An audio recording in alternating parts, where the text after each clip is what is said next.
you guys? I am Sarissa, and if you are new here, I recommend that you go ahead and hit that subscribe button because your girl is a vibe, so you might as well go ahead and subscribe. As you can tell by the title of this video, it's going to be 15 things I wish I knew before turning 25. Now, my birthday is literally 2 months away. I will be 26 on August the 21st. Shout out to all the August babies. I don't really do the zodiac sign stuff. That's not really me. I don't do that. But shout out to all the August babies. Shout out to y'all. And you know, everybody else. Shout out to everybody. Everybody. Look, we all fam. Okay? We all fam. Shout out to everybody, but most importantly, the people that was born in August. Okay, I do have some notes. I don't want this video to be too long, so let's go ahead and get right into it. Okay, so number one, we are coming in hot. We coming in with that fire. We coming in with that banger. Number one is going to be, I wish I knew how important it is to have a authentic relationship with God. A personal relationship with God. Not one where you just go to church every Sunday, you pray over your food, you say a little quick prayer like, God, thank you for letting me see this day, and then you just go on about your business. No, I'm talking about a personal relationship with God. I'm talking about the type of relationship where you know God's voice, where you can go and talk to God about anything, whether you're feeling irritated, mad, angry, upset. However you feeling, you can go to him and trust that he got your back and he understands exactly what you're going through. Even when men try and give you corrupt information, try and go against the will of God, you know that at the end of the day, what God says goes, because I know his voice, and I know his voice because I spend time with him. I know his voice because I read his word. I know his voice because I seek him. I wish that I would have knew earlier on how important it is to get to know God for myself and also have a personal relationship with God. Because without God, y'all, I'm nothing. Number two is going to be, I wish I knew that you don't have to have everything figured out. You don't have to know every single thing. As I get older and as I'm growing, I'm learning that nobody really has it all figured out. Each and every last one of us is just literally trying it. We're winging it. We're trying out new things, figuring out what works for us, figuring out what don't. We are literally just taking it day by day, step by step, moment by moment. I know, like on social media, you may be looking at other people, looking at, the type of jobs they have, the type of cars they drive, the type of relationships they in. They have kids by this age. They doing this, they doing that. You have time. You do not have to figure all this out by the time that you turn 25. 25 is not the end all be all. I don't know why, but even for myself, I feel like now that I'm 25, I should already be in my career. I should already be in my house. I should already have this, that, and the third. And I'm learning that, girl, 25 is still young. You are still literally a baby. You don't know anything. I know nothing. Men and women on social media makes it feel like once you turn 25, like you old. Once you turn 25, you should already be married. You should already have kids. You should already have a career. You should already have a house. You should already have a car. You should have this, that, third. Look, this is not the 1800s. This is 2025. Just because you are 25 years old does not make you old. Okay? It doesn't. And I'm not talking to y'all right now, I'm talking to myself. I don't know who came up with the concept that once you turn 25, you're old. But whoever it is, can y'all please tag them down in the comments below, because I got some stuff that I need to say and some questions that I need to ask. Tag them down. Tag them down below. No, seriously, tag them down below. Number 3 on the list is that I wish I knew that people will only treat you how you allow them to treat you. People only say the things that you allow them to say, treat you the way that you allow them. They literally do the things that you allow them to do. Once you start setting boundaries and actually standing on your boundaries, you will see like a lot of people that you surround yourself with, a lot of people that you call your friends, even your family, really don't have your best interests at heart. Setting boundaries do not make you mean. It makes you safe. Me, I am a very strict person. Like, I don't play no games. When I say no, the answer is no. It's nothing you can do. It's nothing you can say to make me go outside of my boundaries. Stand on business. When it comes to When it comes to your boundaries, you have to be willing to stand on them, because once you start standing on those boundaries and standing on all 10 of those toes, you're going to realize, like, some of these people that I'm calling my friends, not really my friends. These family members, although we may be blood, they're not good for me. I got to let them go. And then the Lord is going to start replacing those people with good people. The fourth thing that I wish I knew before I turned 25 is that your looks does not make you beautiful. Your heart posture does. I'm noticing, like, on social media, if you don't have the longest weave, if you don't have the biggest butt, if you don't have the best teeth, if you don't have the this, the that, then you're not as beautiful as the next person, when in reality, it's your heart posture. Your heart posture is what makes you beautiful. The way you treat people is what makes you beautiful. The way you respect people, the way you honor people, the way you show up for people is what makes you beautiful. I'm gonna tell y'all what a wise man once told me. He said, a pretty face might get attention, but a beautiful heart leaves impact. God don't care about how you look. He cares about your heart posture. What that heart looking like? Is their heart matching that face? Because if it ain't, that goes against everything that the Lord stands for. Once you dead and gone and you in that grave, people ain't gonna be worried about them lashes and that hair. They're gonna remember how you made them feel. The way that you showed up for them when they was in a time of need. The way that you spoke life into them when they really needed it.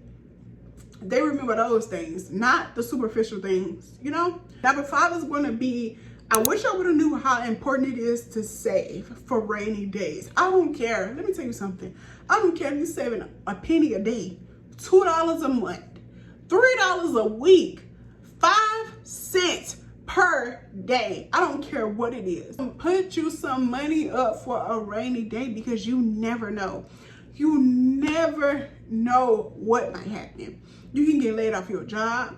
You may need new tires. You may need an oil change. You may need parts on your car. You may need, food. Food prices are high. Food is so high right now, y'all. I'm about to start going outside and eating grass. I'm not even joking. I was just praying to God last night. Like, I was like, God, these prices. You need to save. Like I said, I don't care if you're saving a 5 cents a day. Save something. Save it and leave it there. Don't be going in your savings to, buy hair, to buy clothes. Use the clothes that you already have. It's okay to rewear things. If you have a washer and dryer, even if you don't have a washer and dryer, wash it in the tub. We used to wash in the tub when I was growing up, as long as it's washed. Even if it ain't washed, still wear it. It's okay. It's okay to rewear stuff. I don't know where we get off, like, every time we go somewhere, we going to the store and buying a new outfit when we got plenty of clothes. Go in that closet and wear something that you already have. When you save that money, leave that money in that savings account. If your friends invite you out and you don't have the money, you don't have the money. You don't have that money. That money in a savings account is not for you to go out and have drinks. It's not for you to go out and be buying new clothes every time somebody invites you out. If you don't have the funds, say no. Catch them when you do. Going into number 6, I'm telling y'all, because if I had the chance to do this, I would have. Unfortunately, I didn't. But stay at home as long as you can. Stay at home as long as you can. If your mama ain't putting you out as soon as you 18, don't go out. If your mom ain't beating you, mistreating you, stay as long as you can. Just because you turn 18, don't be in a rush to move out. You in a rush to move out and do what? Pay bills? Barely make it? Stay at home as long as you can. Listen to Big Sis. Do not leave. Like I said, I'm about to start going outside and picking grass and eating it because the prices is so high. I be seeing on TikTok, like, a lot of these young people be posting their mom, yelling at them for telling them to go and wash the dishes. You're 18, you're living under her roof where she pay all the bills. She ain't asked you to pay a single dime. And how I grew up, as soon as you turn 18, you either gonna go half on the rent, or you're gonna pay a bill, or you're gonna get put out, which is what happened to me. Get up and go wash the dishes before I come over there. Seriously though, y'all, like, if your parents allowing you to stay at home as long as you can. Moving on to number 7. This kind of ties in with number 6 a little bit, and this is, I wish I knew how important it is to go back to school or pick up a trade. I'm telling you, I know that on social media, everybody want to be a content creator. Everybody want to be an entrepreneur. God didn't call everybody to be an entrepreneur. He didn't call everybody to be a content creator. Because some of the content that y'all putting out, y'all need to wrap it up immediately. I saw a video yesterday that like really made me feel some type of way, but I'm not the one to like comment on people's stuff. Like if I see something that I don't like, I block you so I won't have to see it again. But this particular man, I saw a video that he made. He said that you should never date a black woman that did not have a father growing up. If she never knew what it's like to be raised with a man in the house, you should never date somebody like that. When people say stuff like that, it kind of rubbed me the wrong way because you act like I chose this life. Do you actually think I chose to be fatherless? Do you actually think I chose to not know my dad? I didn't choose that life. That life chose me. So how dare you get on here and talk about people who did not grow up with a father as if we chose them. Everybody ain't meant to be a content creator. Get the mics away from these people immediately. Go and get that education first. Go and get that trade first and then double back and do your entrepreneur stuff. Go back to school, get an education. It's not fun to be a bum. I'm telling you, if your guardian is not forcing you to get out, stay at home as long as you can. Go back to school or get your trade. Moving on to number 8, y'all. I wish I would have known how important it is to put that phone down. I wish I would have knew that every feeling you feeling don't need to be posted. Every place you go don't need to be posted. Every person you talk to don't need to be posted. Everything do not need to be posted. Put that phone down and enjoy life. Enjoy the moment. Smell the flowers. I'm telling you, put that phone down. Real joy happens offline. Real joy happens offline. Everybody, put that phone down. Get outside. Make a pellet outside on the grass. Pick up a book. Enjoy that woman. Enjoy that man. They're not going to be here forever. They're not going to be here forever. You have more time behind you than you do ahead of you. We're only going to be on this earth for a limited amount of time. So enjoy the people that you have that God placed in your life. Put that phone down. Enjoy real life. Okay? I wish I would have knew how much genuine friendships really do matter. I just feel like now that I'm 25, it's just a little bit harder to make friends because everybody's so social media. It's like everybody is getting their personality from social media. People base their friendships based off how social media say you should be friends. People base their relationships off what social media say your relationship should be like. Like if your man ain't buying you this bag, if he ain't buying you that, he don't, you know, if your friend ain't doing this, if your friend ain't doing that whole time, like that stuff don't mean nothing. People don't know how to be friends nowadays. Like people be expecting stuff from you, but they don't even tell you. Like how am I supposed to know that? Even for myself, when I'm going through something, like I'm Casper. For real, like I go ghost. I get off social media. I stop posting. You don't hear from me. You don't see me until I'm back feeling myself. And I feel like I don't express that to people, so people don't know that. People don't know, like, dang, I should go and call Sarisa and see how she doing because I haven't seen her post in a while. Most people don't know that I'm going through something because I never told them. People don't make me feel comfortable. And people that's kind of like been around me, they don't make me feel comfortable. So I never express that. Like if I'm not posting on social media, if you don't see me online, then 9 times out of 10, like I'm going through like a rough patch. So I never really let people know that. And I feel like that's a lot of people nowadays. People expect you to just know things that they never even told you. I'm talking about myself right now, but I just feel like people don't know how to be friends. So even me, myself. But I'm praying that, you know, God put people around me who can like read between the lines, you know, where I don't have to, you know, do too much. They just know. I'm praying for genuine people. And also, my communication is very poor. But my thing is, I'm not about to sit and text and ask you what you're doing all day. I'm not about to do that. Pick up the phone and call me. I'm a horrible texter. Don't text me. Call me. Pick up the phone, call me. Because 9 times out of 10, I'm not going to text you until next month. You can text me today, but I ain't going to text you until next month just because, like, I don't even have my phone. I don't be on my phone. I literally do not be on my phone. If you can go and see, like, my screen time be so low because I really do not be on my phone for real. I don't. Moving on to the next one. I wish I would have known that romantic relationships isn't the goal. It's not the goal. Self-care is.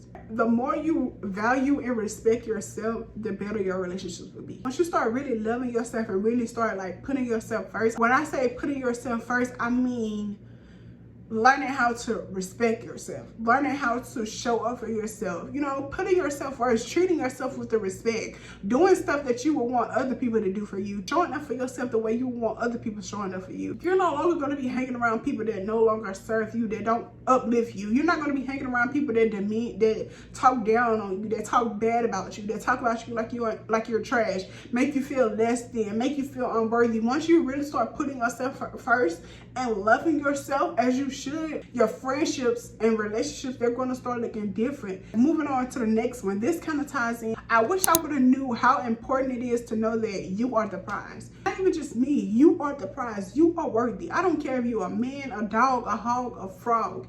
You are worthy. You're a prize. When I say you are a prize, I mean that you are worthy. This don't have anything to do with looks. This don't have anything to do with teeth. This don't have anything to do with any of that.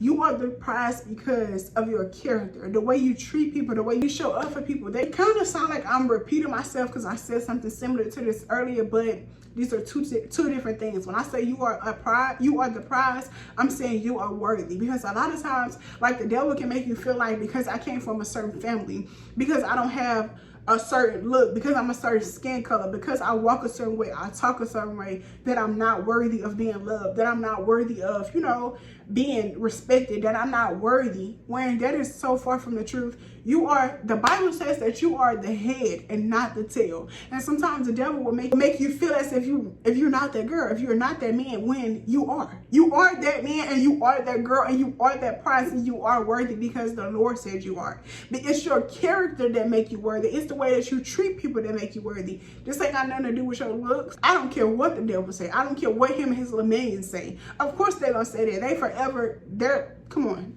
When you think about it, like, hell is his home, and he trying to grab as many people as he can. You the prize because I said you the prize. I don't care if you're a dog, frog, hat, bat, rat. You are the prize. You are worthy of love. You are worthy of respect. You are worthy. You are worthy. You are. But you have to believe it for yourself. I can tell you that all day, but it means nothing if you don't believe it. It means nothing if you don't believe it. So I think it'll be on number 12. I wish I would have known that sex is not love. One more time for the people in the back. Sex is not love. Sorry, not sorry. Just because you lay down with that man don't mean that man love you. In fact, I think he even love you less depending on how quick you give it up. I could have saved a lot of heartache, if I would have just kept my legs closed. Well, they closed right now, but I'm talking about when I was younger. I could have saved a lot of heartache, a lot of trauma, a lot of drama had I just saved myself and some marriage. A lot of these babies, a lot of these STDs, a lot of these heartaches, heartbreaks, trauma, a lot of this stuff can be avoided if y'all close them legs. Close those legs and pull those pants up. Pull the pants up, close the legs. A lot of this stuff can be avoided if we just pull our pants up and keep our legs closed. And also, if we had more dads in the house, if we had more mothers and more fathers and more leaders in the community, a lot of this stuff would also be put to rest. But I wish I would have knew how important it is to save yourself into marriage, because it's like once you open yourself up to that, it's horrible. Before I try and speak on somebody else, I'm gonna make sure I speak on myself too. Sex does not equal love. I'm telling you, because I wish somebody would have told me. Moving on to number 13. I wish I would have knew how important it is to forgive. On my podcast and on my channel, I talked about how the Lord led me to forgive my mom and how my mom showed up for me in this season of my life. I know that I would be so much farther in life if I would have learned how to, like, forgive people and just, like, let bygones be bygones. Not forgive and forget, but forgive and, you know, give them another chance. You know what I mean? Like, some people, not all, because some people hit the dough, bro. But seriously, some people I wish I would have forgave and, you know, gave them a second chance, because a couple years ago, like, you only had one chance for me. You only had one chance to make me feel some type of way and you're done. But now that I'm older, I don't feel that way. The Bible says God is not going to forgive you if you don't forgive others. You can't expect God to forgive you while you still holding on grudges and bitterness towards other people. I get it. I understand, like, yes, they hurt me so bad. They did me so bad. They did this, they did that, they said that. It doesn't matter. Each and every time that you sin against God, the same way you feel about how your mama did you is how God did. It's how God feels. That's how I had to learn it. That's how God taught me to forgive. Like, every time you do something that is not of me, the same way you feel about your mom is how I feel. The same way she hurt you is how I feel when you hurt me and you do the things that I told you not to do. It's not going to be easy. It's the hardest thing that you could ever do in life. However, it has to be done. God is not going to bless you. He's not going to do anything for you while you're still holding grudges against other people. I understand. I know it hurt. I know you sad. I know you mad. I know you angry. But you have to forgive. Forgiveness not only sets you free, it allows God to really like show up in ways that you never thought he'd show up. I know it's hard. It's not going to be easy, but I promise you, as long as you take it to God and you ask God, like, God, show me how to forgive. God, help me to forgive. He going to do that. He did it for me, so he'll do it for you. I'm not better than you. Babe, I'm not better than you. He did it for me, so he's going to do it for you. All you have to do is open your mouth. Open your mouth and ask him. The Bible says you have not because you ask not. So you don't have it because you don't ask. You have to open that mouth, speak to God. Tell him, God, I don't know how to forgive. I need your help. For number 15, I wish I would have known how much power prayer holds. I wish I would have known that I can go to God and pray to God and talk to God and tell him however I'm feeling. Prayer changes things. I was the type of person, I did not like praying. I didn't like praying because, for one, I don't like talking and I don't like expressing my feelings. I didn't feel like God was listening to me, and I really didn't feel like he was messing with me for real because I asked him for something and it don't happen. But I know that it's not on my time, it's his time. You're not running anything. This is his show. He is in control. Either you're going to trust him or you're not. Every night before I get in bed, I'm on my knees, you know, looking up to God, and I'm praying, y'all. And my prayers, they're becoming more powerful. I find myself praying for other people more than I do myself. I find myself, my prayers, they're getting stronger, and I'm seeing it manifest. Like, I'm literally, y'all, oh God, I'm seeing my prayers manifest in the physical. They are getting longer, they're getting powerful. I find myself praying for people that any thought that come in mind, anybody that God placed on my heart, I'm praying for them, you know. That was number 15. That pretty much wraps up this video. If you made it this far, I really appreciate you. Please do not forget to like, comment, and subscribe, because your girl is a vibe. And I will see y'all in the next video.